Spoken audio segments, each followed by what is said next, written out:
Trump పెట్టిన dead line మరికొన్ని గంటల్లో ముగియనుంది. అయినా తగ్గేదేలే అంటోంది ఇరాన్.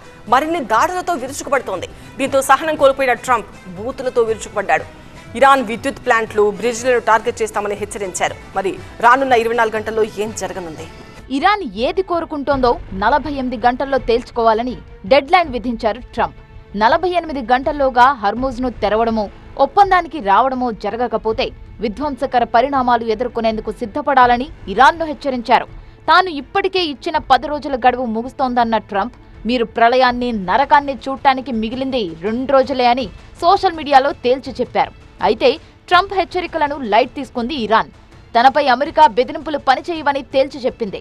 శత్రువులు తమ మౌలిక సదుపాయాలపై దాడులు చేస్తే తీవ్రంగా స్పందిస్తామని స్పష్టం చేశారు ఇరాన్ జనరల్ అలీ అబ్దుల్లాహి. తన డెడ్ లైన్ కు స్పందించకపోతే ఇరాన్లోని అణు కేంద్రాలు, మిలిటరీ బేస్లపై దాడులను అమెరికా మరింత ఉధృతం చేసే అవకాశం ఉంది. అలాగే హర్మూజ్ ప్రాంతంలో నౌకాదళాన్ని బలోపేతం చేయవచ్చు. ఇరాన్పై మరింత కఠినమైన ఆర్థిక ఆంక్షలు విధించడంతో పాటు ఆయిల్ ఎగుమతులను పూర్తిగా ఆపేలా ఒత్తిడి చేయవచ్చు. లేకుంటే ఇరాన్ నేతలను తనను వేడుకున్నారని చెప్పి మరోసారి డెడ్ లైన్ పొడిగించే అవకాశం కూడా ఉంది. పూర్తిస్థాయి యుద్ధం చాలా రిస్కీ కాబట్టి ట్రంప్ అది చివరి ఆప్షన్ గా మాత్రమే వాడే అవకాశం ఉంటుందంటున్నారు ఎక్స్పర్ట్స్. మరోవైపు ఇరాన్ యుద్ధంలో అమెరికా చేపట్టిన డేంజర్ ఆపరేషన్ సక్సెస్ అయినట్టు ప్రకటించారు ట్రంప్. అమెరికాకు చెందిన F-15E స్ట్రైక్ ఈగిల్ విమానాన్ని శుక్రవారం పేల్చేసింది ఇరాన్. విమానం దాడికి గురైన వెంటనే అందులో నుండి దూకేశారు 2 క్రూ సిబ్బంది. ఆ 2లో ఒకరిని వెంటనే కాపాడింది అగ్రరాజ్యం. మరో పైలట్ ను 2 రోజుల పాటు భారీ ఆపరేషన్ చేపట్టి కాపాడింది అమెరికా.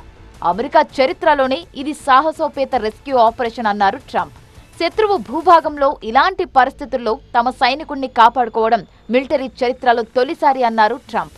ఇరాన్ పర్వత ప్రాంతాల్లో శత్రువులు వెంబడిస్తోన్నా ధైర్యం ప్రదర్శించాడంటూ ట్రంప్ ప్రశంసించారు. ప్రతి అమెరికా వార్ ఫైటర్ను కాపాడుకుంటామని ట్రంప్ తన పోస్టులో వివరించారు.